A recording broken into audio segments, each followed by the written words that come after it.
Hey friends, today I wanted to talk about organic produce and why I personally try to buy organic produce as much as possible. Maybe you don't 100% know what it means when a produce is organic, or maybe you haven't even considered switching to buy organic products. If that is the case, then this video is definitely for you. For those of you that don't know me, I want to quickly introduce myself. I'm Sylvia from Catchy Cravings, and I'd love to help you master healthy eating, but also healthy living. That means I do recipe videos, but also videos on minimalism, self-help, and just all in all, really fun videos. So if you are interested in more, then be sure to check out my channel down below for more videos and subscribe if you like my videos. So what does it mean when a produce in the supermarket is labeled as organic? Now, this can be really different depending on your country, since each country has kind of its own regulation and its own seal.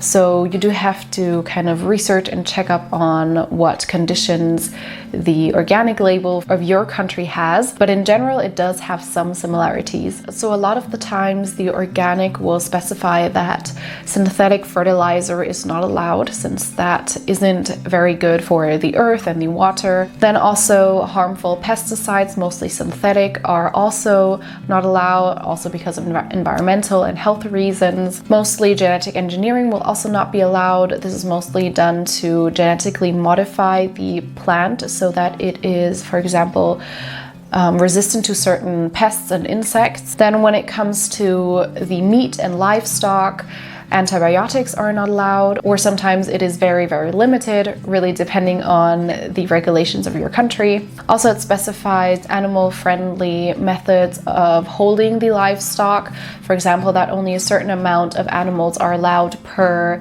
square meter. Also, the organic certification guarantees that there are regular inspections to make sure that these companies and farms are really sticking to the organic regulation and keeping that up consistently. Also, make sure to do your research, because, for example, in Germany we have lots of different kinds of organic seals, and depending on which organic seal it is, it has more strict or more relaxed regulations and criteria. Also, I would say to be on the lookout for the packaging. If the packaging only says that it claims to be organic, it is something totally different than if it has the organic seal. Personally, I feel like packaging that only claims it's organic but doesn't have the seal, I personally think that the company probably failed the criteria of the seal, and I wouldn't really trust that to be truly organic. So why even have the difference of organic and non-organic? Why is there this certification and this regulation to make this distinct difference? So there are a few goals that organic farming have in mind. For one, it is for environmental reasons, to keep the quality of the water and the soil high, for example, through plant rotation. So if you have a field where you plant one type of crop, you would then on that field the next year or the following season plant a different type of crop, just to let the soil be able to regenerate itself, since different types of plants pull out different types of nutrients and minerals from the ground. Also, it has the goal to reduce pollution overall. Then also the safety and the health of the livestock is really important.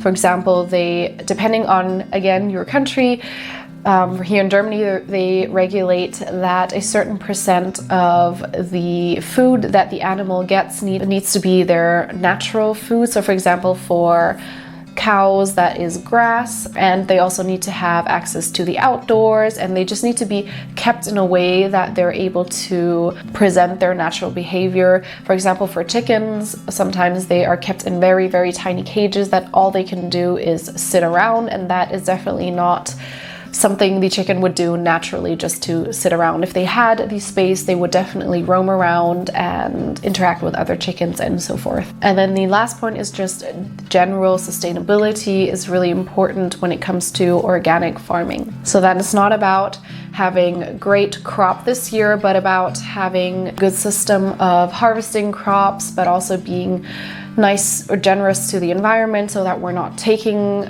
more than it can handle so that we let it regenerate itself. So personally, I choose to buy organic for the reasons that I listed above. So I had said that there were the environmental reasons to protect the soil, the water, less pollutants. That is definitely a big reason. Then also to protect the livestock, that they don't have incredibly horrible means of living, that they have access to the outdoors, that they have good food, and their well-being is looked after. But then also a big reason is to have less pesticide residue on the actual food.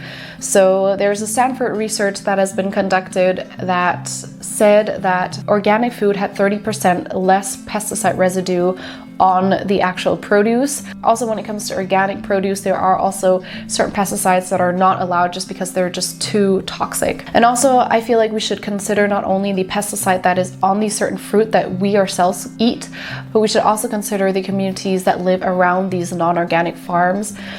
There have been documentaries, for example, about people that live around non-organic farms that have developed sicknesses such as cancer and Alzheimer. And if you want to know more about that, I'll leave a few resources down below. So these were the main reasons for me to buy organic produce. There are also some other reasons that other people might buy organic. For example, there are some scientists that claim that organic produce has a little bit of a higher nutritional value than non-organic foods, but this is really debated and a little controversial. So personally, this is not the reason I buy organic food. Now, all in all I've listed are positive reasons to switch to organic food. Now you may think, why wouldn't someone then not switch to organic food? Well, a big factor there is the cost. A lot of people say that organic food is just far too expensive to switch over to. And I do completely understand that. For me personally, I haven't seen a big change in the amount of money I spend weekly on grocery stores after I switched to organic produce. But even if there were a more significant change in the amount I would spend personally, there are just so many positive factors to organic produce that I personally would take up the cost to buy organic produce. But of course, I understand that not everyone can actually afford the added cost. But I would say to consider that you don't have to go fully organic or just fully non-organic. Of course, you can pick and choose what you buy organic and what you buy non-organic. And personally, I would say to pick and choose wisely. So there's this thing that is called the Dirty Dozen, and that is a list that I think is updated yearly of produce that have shown to hold the most pesticide residue and just other toxins. Something that I didn't say, but I think that is important to note, is that the USDA tests these products in the US, and before they test the produce, they actually scrub and clean and wash and peel them and then test for pesticides.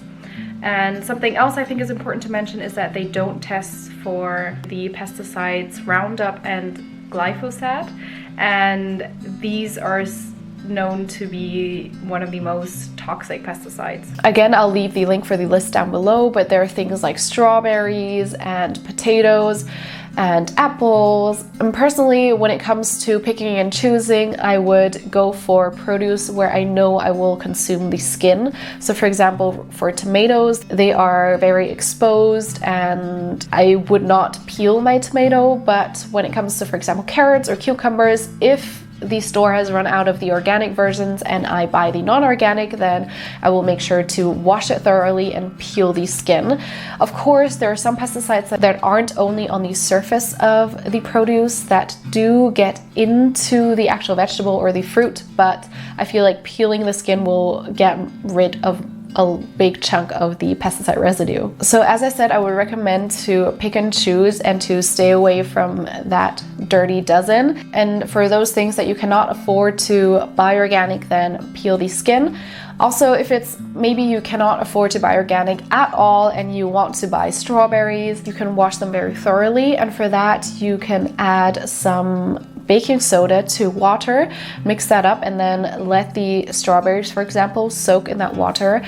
And baking soda is a great household product that you can use to clean your vegetables more thoroughly. Also, another thing to keep in mind is when you mix and match and buy organic produce and non-organic produce is to keep them separate, since it can kind of cross-contaminate. So maybe have different shelves in your fridge or use 2 different produce bags, because that is also a regulation when it comes to the organic seals, that when the farmers handle organic produce and also have non-organic produce, that they do not let them cross-contaminate, which I think is also why a lot of supermarkets, at least here in Germany, have their organic produce packaged in plastic or packaging to not have it cross-contaminate. So hopefully this video was informative and interesting to you. Maybe you've learned a few things that you didn't know before.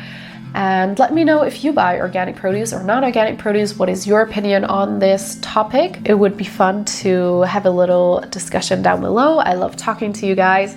So if you like this video, make sure to give it a thumbs up. That really, really helps me out, and I'm very thankful for that. And if you enjoyed this video and you want to see more, be sure to check out my channel and subscribe. If you want to have regular videos, I post once to twice weekly. Be sure not to miss out. I want to thank you so much for watching, and I'll see you guys in my next video.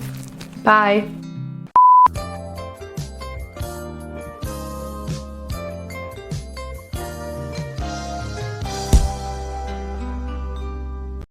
Do you have an idea what you're going to draw?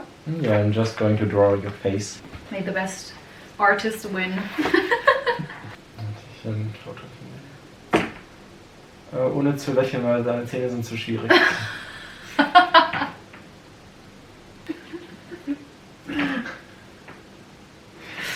Das sieht aber gut an.